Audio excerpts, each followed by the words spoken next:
Wait, so you're telling me doctors are literally hacking your immune system to fight cancer? That sounds like something from a video game. It is nothing like a video game. It is better than a video game.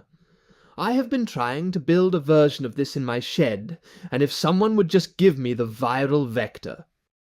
The checkpoint inhibitor market hits $300 billion by 2030. I have a boat named after a monoclonal antibody.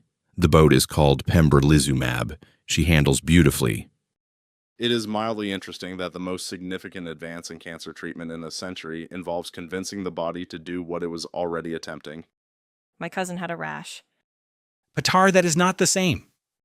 Actually, that could be a checkpoint-related adverse event. Does your cousin take any PD-1 inhibitors? Stop! We are going to cover this properly and correctly. Welcome to the Krusty Lab. I'm Dr. Seeley. Today's topic is immunotherapy, specifically how modern medicine learned to weaponize the immune system against cancer. This is not science fiction. These are FDA-approved, Nobel Prize-winning therapies being administered in hospitals right now. We will cover the mechanisms, the drugs, the failures, and the extraordinary promise of a field that has fundamentally changed oncology. Let's begin. I'm Bobby. I understood roughly none of the chaos opening, but I am completely committed to understanding it by the end of this episode. Kelpie, I've been waiting to do this episode since we started the show. Crabzilla. I have 17 browser tabs open, and at least 4 of them are clinical trial registries. Squaven, I'm here. Patar. Before we dive in, if you're watching this and not subscribed, I need you to think carefully about that decision. Your immune system builds memory after every encounter with a threat. Not subscribing to this channel is the biological equivalent of your T cells meeting a tumor, successfully recognizing it, and then just choosing to forget. Don't be that T cell. Subscribe. Memory cells would want this. Let's establish the baseline. The immune system is not passive. Every day, your body produces cells with mutations. Some of those cells display abnormal proteins, called neoantigens, on their surface, flagging them as foreign. Cytotoxic T cells, CD8-positive T cells, recognize these flags and destroy those cells before they proliferate. This process is called immune surveillance, and it is the reason most of you do not have cancer right now. Wait, say that again. My body is already destroying cancer cells. Every single day. Correct. Most mutated cells are cleared before they become clinically significant. And I didn't know all this time. My T cells have just been out there fighting, and I never once said thank you. I feel terrible. When a CD8-positive T cell encounters a cell displaying abnormal peptides on its MHC class I receptor, it initiates apoptosis in the target cell, the intrinsic programmed death pathway. This is not an accident. It is a precisely evolved elimination system. The problem is when a tumor gets smart about hiding. Cancer cells that survive immune surveillance are the ones that evolved evasion strategies. It is Darwinian selection happening inside your body in real time. The most evasive cells survive and reproduce. The immunogenic ones get cleared. Eventually what's left is a population of cells that has specifically adapted to be invisible to your immune system. Survival of the most evasive. I understand this playbook intimately. It is mildly concerning how naturally Crabzilla identifies with tumor biology. The concept is called cancer immunoediting. The immune system first eliminates many tumor cells. Then it reaches equilibrium, where some cells survive but don't proliferate freely. Eventually, some tumors achieve full escape, acquiring mutations that suppress immune activity in their local environment entirely. The cancer is evolving against your immune system, like a virus evolving against a vaccine. That is a mechanistically reasonable analogy. The most clinically important immune evasion mechanism involves immune checkpoints. T cells have a built-in off switch. A protein on the T cell surface called PD-1, programmed death 1. When PD-1 binds to its ligand, PDL1, the T cell receives an inhibitory signal, stand down, stop attacking. This mechanism evolved to prevent T cells from attacking healthy tissue. It is an essential safeguard against autoimmunity. That makes complete sense. You need an off switch, Otherwise, T cells would destroy everything. The problem is that cancer cells learn to express PD-L1 on their own surfaces. A T cell approaches the tumor, detects PD-L1, receives the stand-down signal, and disengages. The tumor is exploiting a legitimate immune regulatory pathway to protect itself.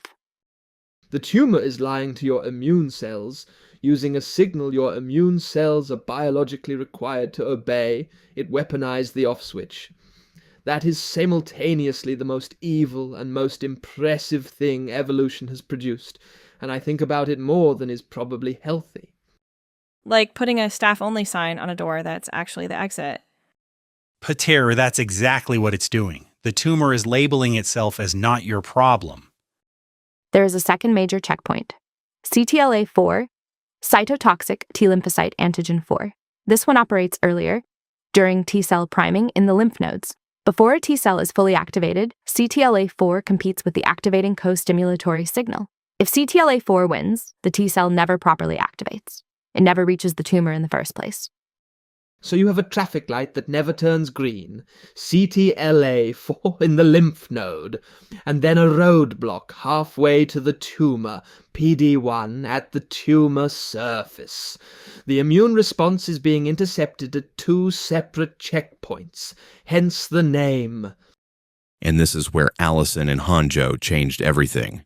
James Allison understood that if you block CTLA-4, you release the first break. Tasuku Hanjo understood that if you block PD-1, you release the second. Two separate researchers, two separate discoveries, one Nobel Prize. Correct. Both discoveries led to approved therapies and to the 2018 Nobel Prize in Physiology or Medicine. The committee called it one of the most significant paradigm shifts in the history of cancer treatment. The drug class is called checkpoint inhibitors, monoclonal antibodies that block checkpoint proteins.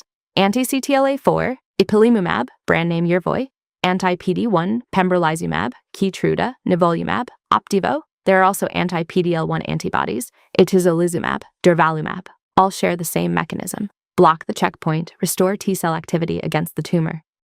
You take down the roadblock and the T cells can reach the tumor again. Precisely. And the results in melanoma were transformative. Metastatic melanoma, historically one of the most lethal cancers once it spreads, had a median survival of around 8 to 10 months.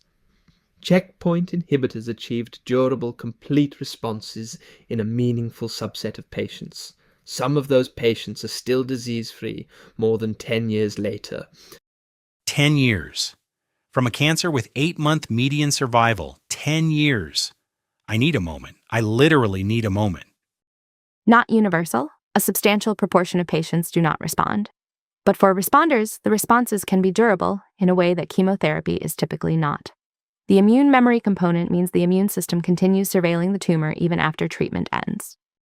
Pembrolizumab alone generated approximately $25 billion in revenue in 2024. It is the highest grossing cancer drug in history. Merck has received approval across more than 40 distinct indications: lung cancer, bladder cancer, cervical cancer, MSIH, colorectal, endometrial, head and neck. The list is extraordinary and growing quarterly. It is mildly inevitable that the molecule which removes checkpoints from T cells was also developed without meaningful checkpoints on its commercial pricing. Squeven, was that a pun? It was an observation. The language coincided with the biology. We must address side effects. When you systemically remove immune breaks, the immune system can attack healthy tissue. These are called immune-related adverse events, ARIEs. The spectrum includes colitis, pneumonitis, hepatitis, endocrinopathies, dermatitis, nephritis. In severe cases, organ failure requiring intensive care. The physiological irony is spectacular. You give a drug to prevent cancer from silencing the immune system, and the immune system then attempts to destroy the patient's colon. The treatment for severe IRAEs is high-dose corticosteroids, immunosuppressants, which then partially undermine the checkpoint inhibitor. You're treating the drug with its pharmacological opposite. The cure can make your body attack itself while you're curing the cancer. In some patients, yes. Predicting who will develop severe IRAEs and which organs will be affected remains an active area of research. There are now dedicated IRAE clinics at major cancer centers. That creates an entire companion market. Predictive biomarkers for IRAE risk, management protocols, monitoring algorithms. You are effectively treating the treatment. In industry terms, a subscription model built into the primary product. The distinction between observation and endorsement is mildly academic at this point. Let's turn to CAR T-cell therapy, a completely different paradigm. CAR stands for chimeric antigen receptor. The procedure: extract T-cells from the patient's blood via leukapheresis, use viral vectors to insert genetic material encoding a synthetic receptor, expand those modified cells in culture until you have hundreds of millions of them, and reinfuse them. The engineered receptor is designed to recognize a specific protein on tumor cell surfaces. You are genetically engineering a patient's immune cells in a laboratory to be precision-guided cancer-hunting machines, and then putting them back in their body to do exactly that. I have wanted to do this since I was 12 years old, and I am not ashamed to say that CAR T therapy is largely why I got into this field. You take someone's cells out, edit them, grow hundreds of millions of them, put them back in. They find the cancer and kill it. That is an accurate summary. The most successful approved applications target CD19, a surface protein on B cells and on B-cell malignancies, including acute lymphoblastic leukemia and diffuse large B-cell lymphoma. They're growing a patient's cells in a lab, specifically for that patient. That is the most personalized medicine I have ever heard of. Which is also why a single course costs between $400,000 and $500,000 in the United States before hospitalization. Which is why the allogeneic CAR T space, off-the-shelf products manufactured from donor cells, not patient-specific, is one of the most competitive and well-funded areas in biotech. If you solve the rejection problem, the manufacturing cost structure changes entirely. Allogeneic CAR T faces genuine immune rejection challenges. Donor T cells can be recognized as foreign by the patient's immune system. Several companies have clinical programs. Progress is real, but the biology is hard. The response rates in relapsed and refractory B-cell leukemia. Patients who had failed multiple chemotherapy regimens, bone marrow transplants, every standard option, are approximately 40 to 50% complete response in some trials. These were patients who had run out of choices. 40 to 50% of people who had tried everything got into complete remission. Some of them are still in remission years later. I cry about this at my desk on a regular basis, in a scientifically appropriate way. The side effect profile is significant. Cytokine release syndrome, CRS, is the most serious. The engineered T cells activate so powerfully that they flood the system with inflammatory cytokines, causing fever, hypotension, and potentially multi-organ failure. Immune effector cell-associated neurotoxicity syndrome is also common. Both can be life-threatening. CAR T is administered only at specialist centers with intensive monitoring capability. Tocilizumab, an IL-6 receptor blocker, was approved specifically to manage CRS in CAR T patients. We built a drug for the side effect of the other drug. This is medicine handling its own consequences in real time, and I find it strangely beautiful. Building a bigger broom to clean up the mess from the first broom. Patar, that is actually exactly what happened. Why does immunotherapy fail in a substantial proportion of patients? The tumor microenvironment is the primary answer. A tumor is not a collection of identical cancer cells. It is a complex ecosystem. Cancer cells, stromal fibroblasts, blood vessels, regulatory T cells, and immunosuppressive macrophages. Many tumors engineer their local environment to exclude or paralyze effector T cells. We call them cold tumors. Low T cell infiltration, high concentrations of immunosuppressive cytokines like TGF-beta and IL-10, and in some cancers, pancreatic cancer for example, a dense fibrous stroma called desmoplastic stroma that physically prevents immune cells from entering the tumor mass. Pancreatic cancer is the canonical cold tumor. 5-year survival rate approximately 12%, one of the most lethal cancers we have. And checkpoint inhibitors that revolutionized melanoma treatment do essentially nothing in unselected pancreatic cancer patients. The treatment that changed everything for melanoma just doesn't work for pancreatic cancer. Because there are no T cells to release. You can take every brake off the system, and if nobody is there to drive, nothing moves. Which is why the combination strategy space is where the capital is going. Checkpoint inhibitors, plus agents that heat up cold tumors. TGF-beta inhibitors, oncolytic viruses, sting agonists, convert cold to hot, make the checkpoint inhibitor relevant. It is the defining clinical question of the decade, and there is a lot of money betting on the answer. The current biomarkers used to predict checkpoint inhibitor response are tumor mutational burden, TMB, and PD-L1 expression level. High TMB means more mutations, more neoantigens, more T-cell targets. High PD-L1 expression indicates the tumor is actively suppressing an immune response already attempting to form. The MSIH story is extraordinary here. Microsatellite instability, high, is a DNA repair deficiency that causes tumors to accumulate enormous numbers of mutations, highly immunogenic, highly responsive to checkpoint inhibitors, regardless of where in the body the cancer originated. In 2017, pembrolizumab received the first ever tumor-agnostic FDA approval for any MSIH or mismatch repair deficient solid tumor regardless of tissue of origin. The approval was based on molecular signature alone, not the anatomical classification of the cancer. They approved a drug for any cancer with this molecular signature, not colon cancer, not lung cancer, any cancer, based on the mutation pattern. The future of oncology is molecular subtyping, not anatomical classification. Whether a cancer is in the lung or the colon matters less than whether it is MSIH or TMB high or has a KRAS G12C mutation. The organ is becoming secondary information. You stopped looking at where the apple landed and started looking at what made it fall. Patah just described the entire philosophical shift from anatomical pathology to molecular oncology. Using an apple, I need to sit with that for a second. Therapeutic cancer vaccines represent a rapidly advancing frontier. These are not prophylactic vaccines. They are designed to treat an existing tumor.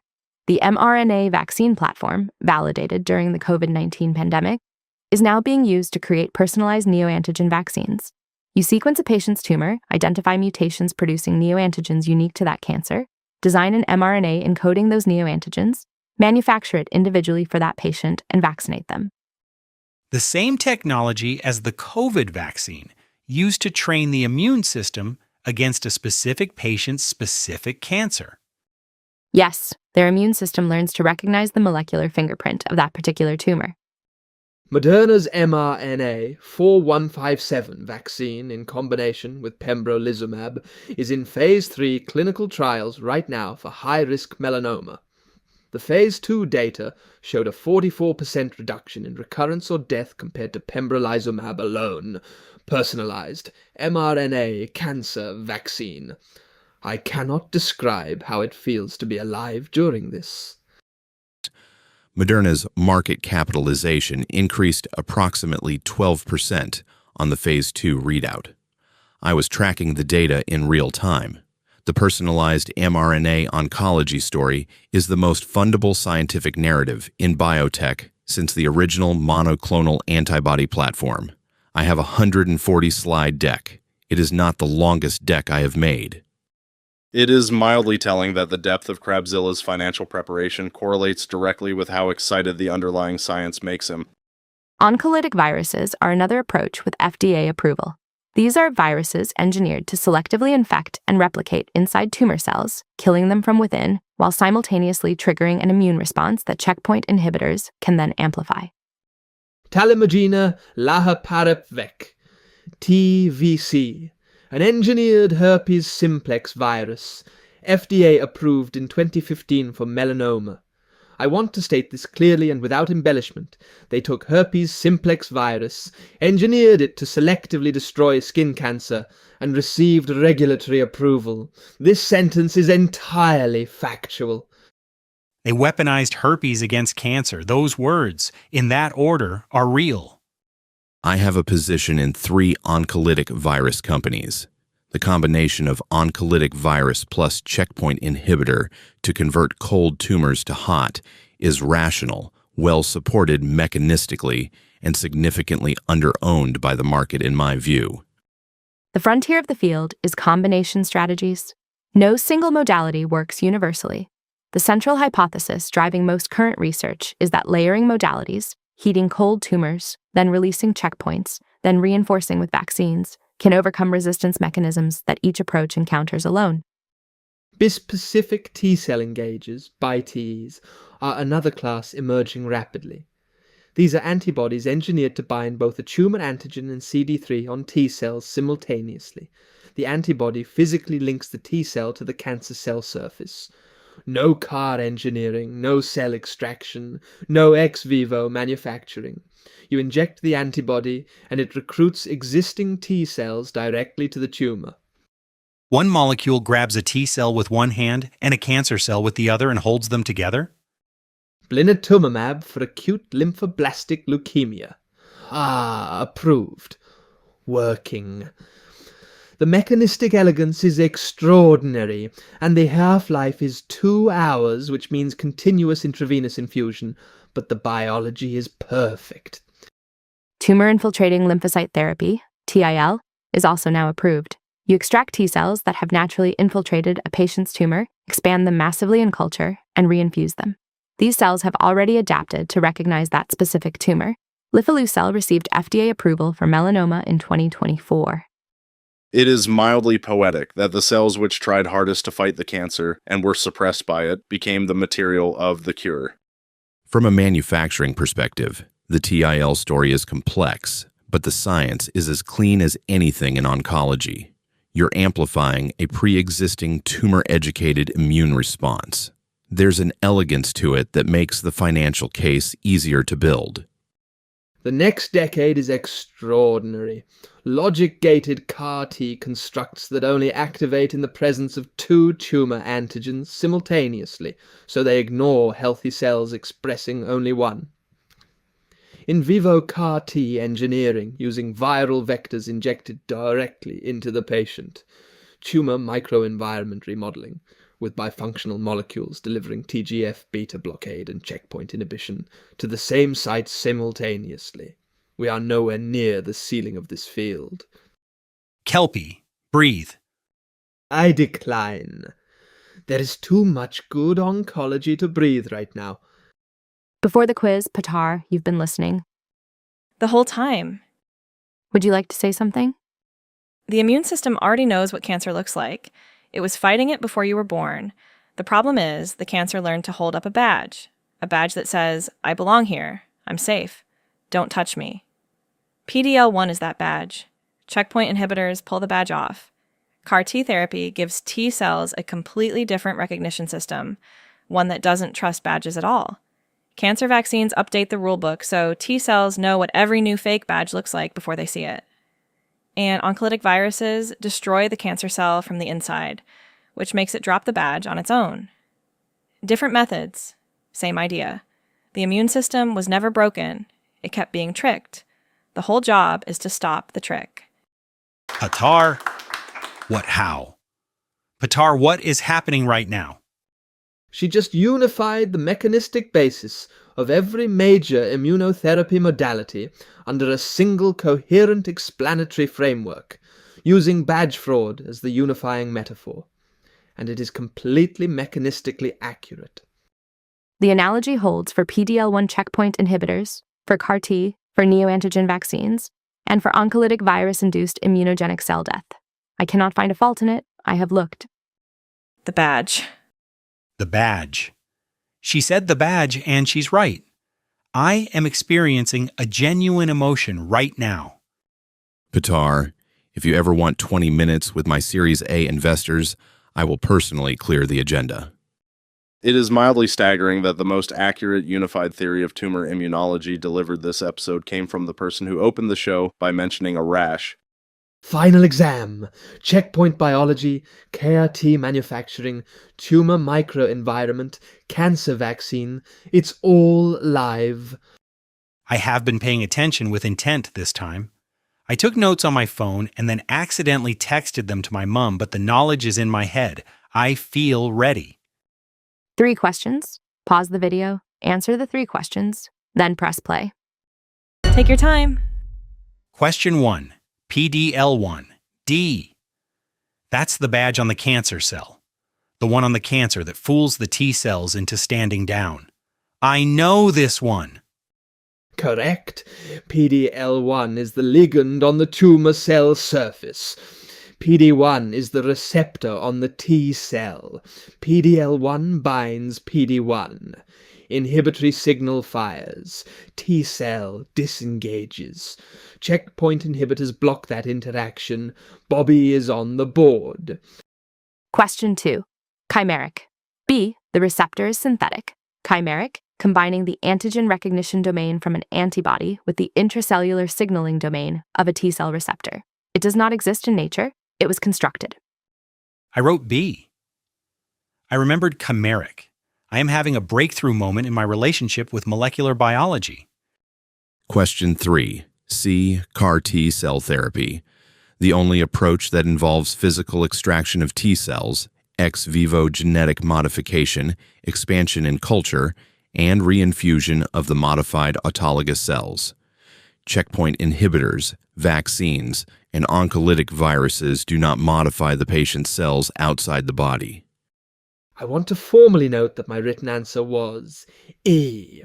All 4, simultaneously in one patient with a logic-gated CAR-T construct managing the whole thing. This was not among the options. I stand by the scientific premise. I got 3 for 3 on immunotherapy. 3 for 3! I called it. The notes in my mom's inbox paid off. It is mildly predictable that Bobby's highest quiz performance to date coincided with the episode where the immune system finally got to win.